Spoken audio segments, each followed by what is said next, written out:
Hello everyone, कैसे हैं आप सभी। आई होप आप सभी अच्छे होंगे। तो चलिए स्टार्ट करते हैं। मेरा नाम है दिव्या सोनी और आज मैं स्टार्ट करने जा रही हूँ जर्नल एंट्री का पार्ट 2 जो कि अपन ने कल छोड़ा था। तो चलिए बिना टाइम वेस्ट किए स्टार्ट करते हैं। कल मैंने आपको पर्सनल और रियल अकाउंट तक बता दिया था। अब मैं आपको बताऊंगी नॉमिनल अकाउंट। मैंने यहाँ पे रूल लिख दिए हैं ताकि टाइम वेस्ट ना हो। वापस मैं रीड आउट कर देती हूँ। नॉमिनल अकाउंट का रूल क्या है? Debit all expenses and losses. और क्रेडिट का रूल क्या बोल रहा है? Credit all income and gain. Personal का debit what come in, credit what goes out. Real account का debit the receiver, credit the giver. मैंने ये जो भी ये रूल है मैंने आपको पहले इसलिए लिख दिए ताकि इनको देख देख के बाद एंट्री करेंगे तो अपन को याद भी होते जाएंगे। ठीक है, अब मैं आपको बताती हूँ कि नॉमिनल अकाउंट में एक्सपेंसेस और लॉसेस कौन कौन से हो सकते हैं। किसको एक्सपेंसेस बोलेंगे और किसको लॉसेस बोलेंगे। देखिए नॉमिनल अकाउंट में और भी चीजें होती है जैसे कि रेंट हुआ, सैलरी हुई, इंटरेस्ट हुआ, कमीशन हुआ, ये सब भी नॉमिनल अकाउंट के अंदर ही आते हैं। परचेज अकाउंट, सेल्स अकाउंट, ये सभी नॉमिनल अकाउंट के अंदर ही आते हैं। कैसे आते हैं मैं आपको बताती हूँ एग्जाम्पल के थ्रू। देखिए और समझिए। सबसे पहले मैंने लिखा है रेंट पेड 5000 रुपीज।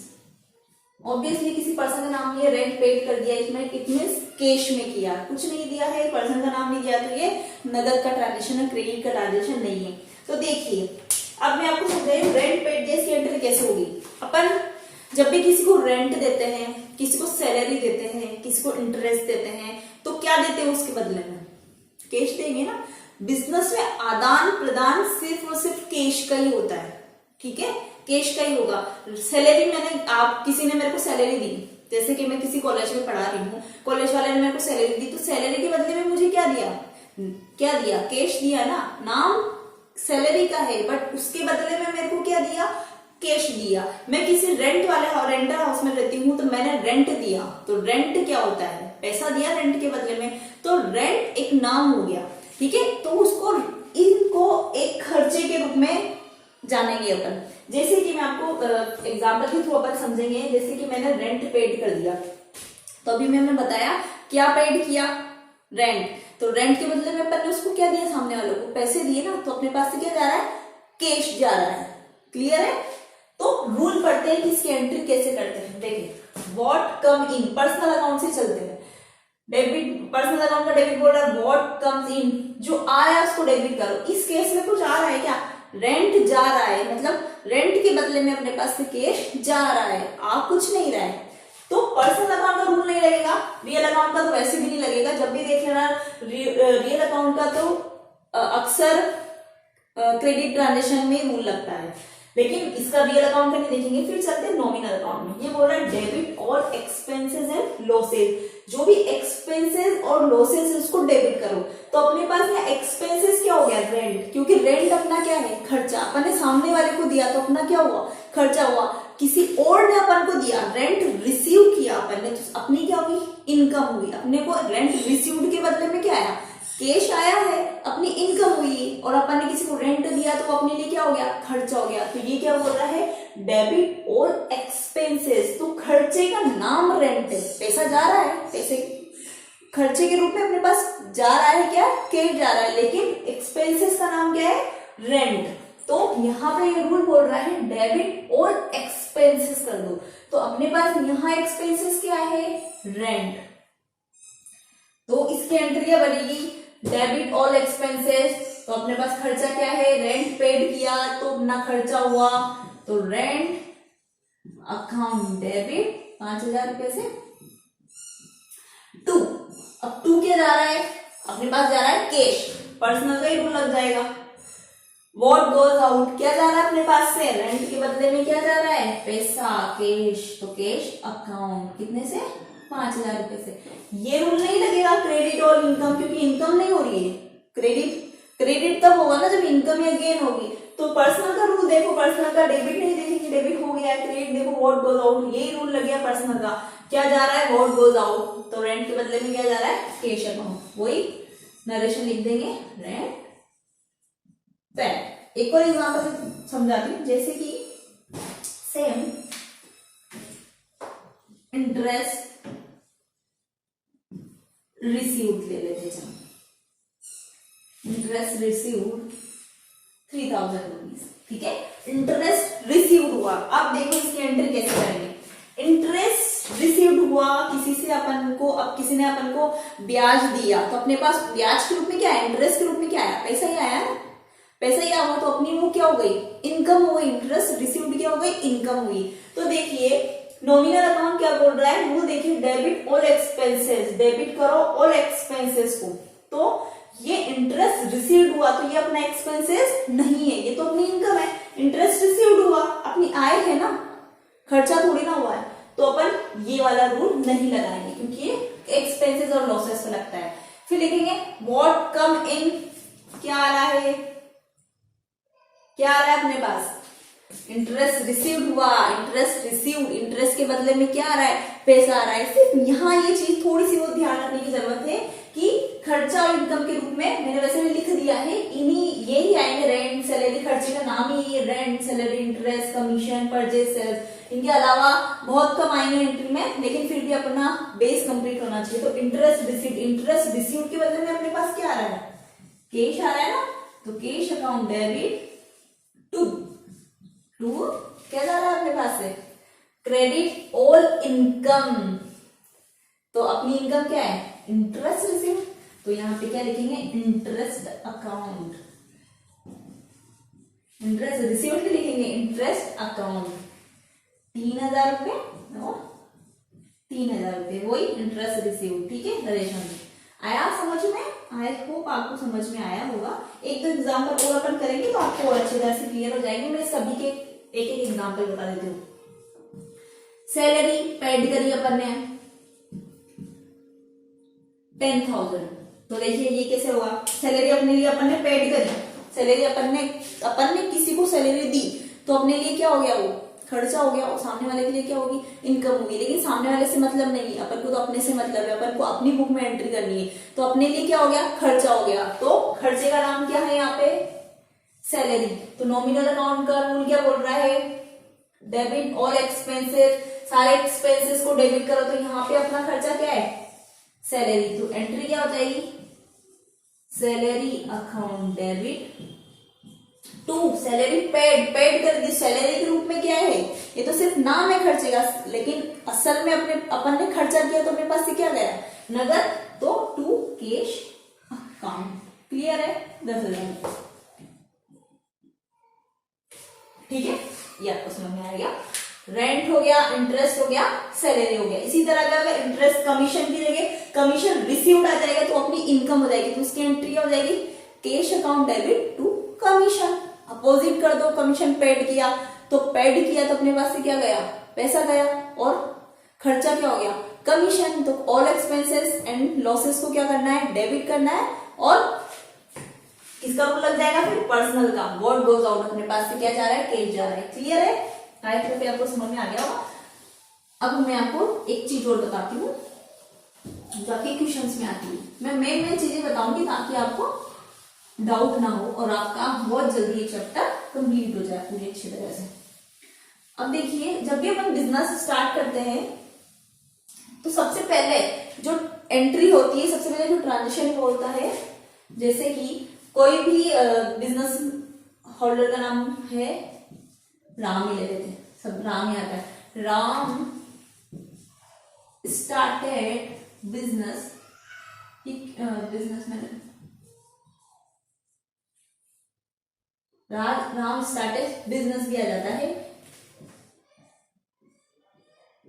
1,00,000 रुपए से, राम ने बिजनेस स्टार्ट किया, ये क्वेश्चन है तो मैं क्वेश्चन क्या रेड मार्क कर देती हूँ, ठीक है। राम ने बिजनेस स्टार्ट किया, तो हमेशा एक चीज याद रखना कि जिस चीज जो ओनर होता है, जिसने बिजनेस स्टार्ट किया है, तो बिजनेस और उसका ओनर, उसका मालिक दोनों अलग अलग होते हैं, बिजनेस अलग है, मालिक अलग है, यूं नहीं कि बिजनेस राम ने स्टार्ट किया है तो राम का नाम आ जाएगा, नहीं, हमेशा याद रखना बिजनेस अलग है और उसका मालिक अलग है। तो इसकी एंट्री अपन किस तरह से करेंगे, राम ने बिजनेस में एंट्री पैसे लगाए, राम स्टार्टेड बिजनेस 1 लाख रुपए से, मतलब राम ने बिजनेस में 1 लाख रुपए दिए बिजनेस में। तो बिजनेस अपने पास यहाँ बिजनेस, ये बिजनेस है अपना, तो राम ने इसमें पैसे लगाए, ये राम,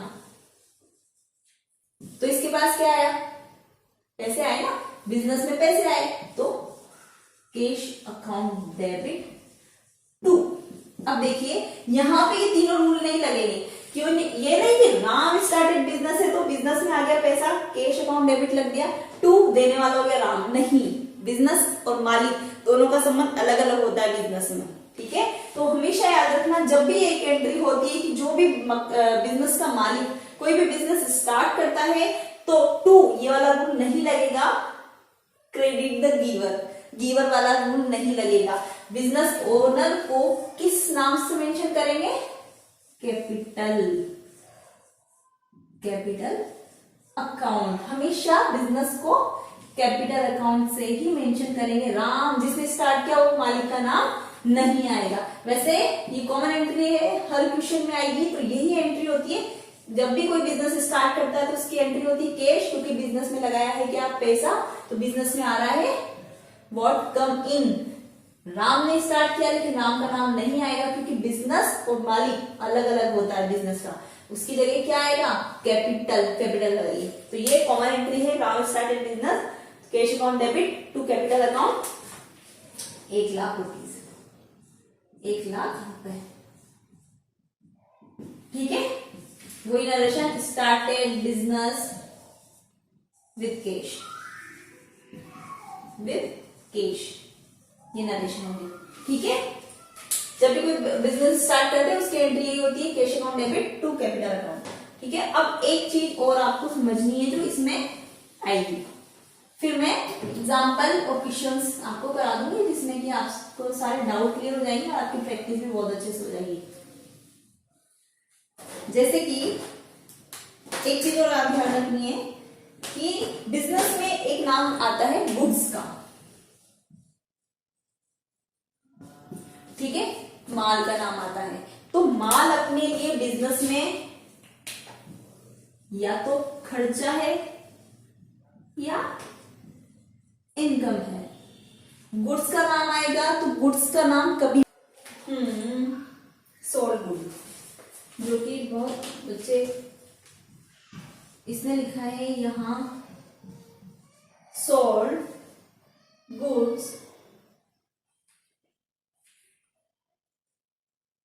फॉर कैश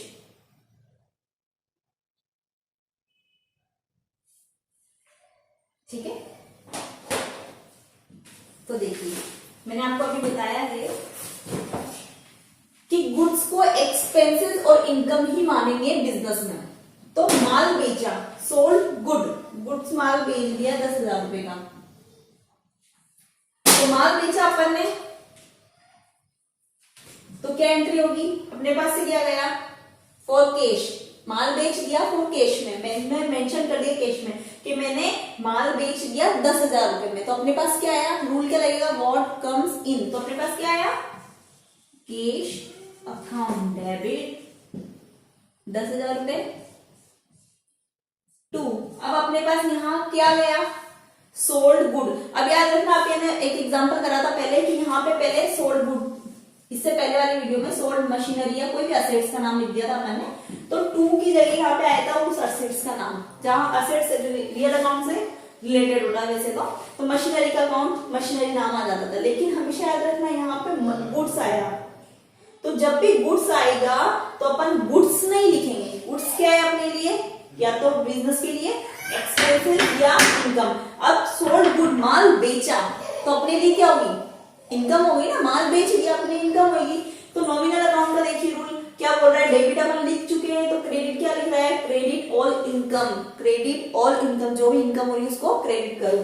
तो यहाँ पे इनकम क्या होगी, गुड्स, लेकिन उसको किस तरह किस नाम से मेंशन करेंगे, टू सेल्स, गुड्स को परचेज या सेल्स के नाम से ही मेंशन करेंगे, ये गुड्स को परचेज या सेल्स के नाम से ही मेंशन करेंगे। ये चीज याद रख लेना आप नोट से, कि जहां भी गुड्स आएगा वहां पे या तो परचेज आएगा या सेल आएगा। एंट्री के अकॉर्डिंग अपन को परचेज या सेल करनी है। जैसे कि इसी का अपोजिट ले लेंगे, परचेज गुड्स, परचेज गुड्स ये सेम ताकि कंफ्यूजन ना हो, 20,000 रुपया।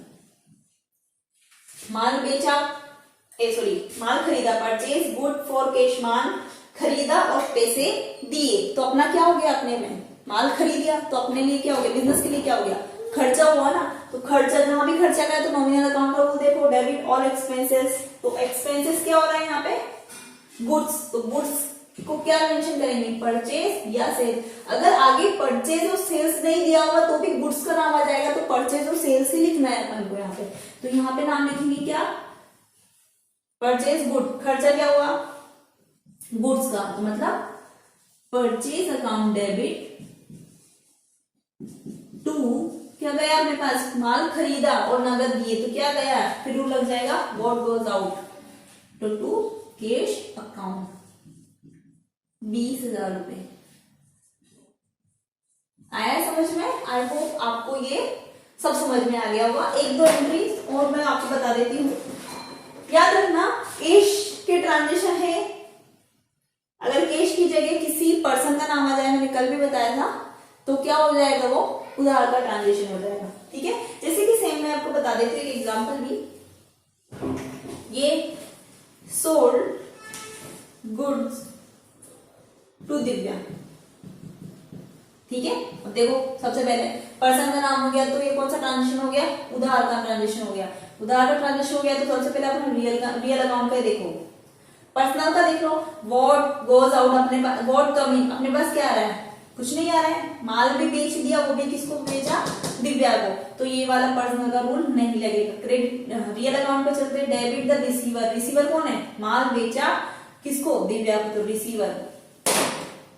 तो क्या एंट्री हो जाएगी, दिव्या अकाउंट डेबिट टू। अब टू में क्या आएगा, माल बेचा, माल, तो जहां माल का शब्द आ जाए, मतलब गुड्स का मतलब होता है माल, तो जहां गुड्स नाम आ जाएगा वहां पे क्या आएगा, परचेज या सेल्स। परचेज हमेशा डेबिट होता है, ये भी होता है, सेल्स हमेशा क्रेडिट होता है। तो माल बेच दिया तो क्या गया अपने पास, टू सेल्स। गया वाला रूल नहीं लगेगा, इसमें गुड्स की जगह क्या आएगा, परचेज और सेल्स, क्योंकि गुड्स को परचेज और सेल्स से वो करते हैं मेंशन। एक और तरीके से मैंने सेल अकाउंट क्रेडिट ही क्यों किया, क्योंकि माल बेच दिया अपन ने, तो अपना क्या हुआ,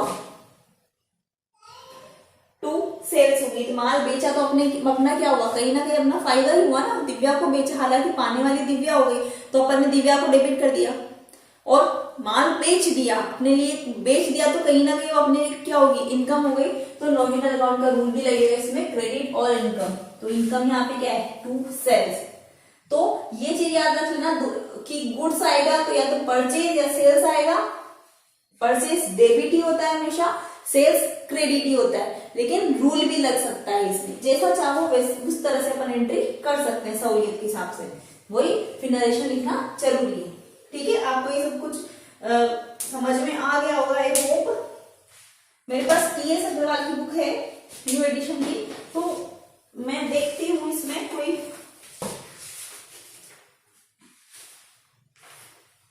ऐसा ट्रांजेक्शन जो आपको समझने में दिक्कत हो या डाउट आ।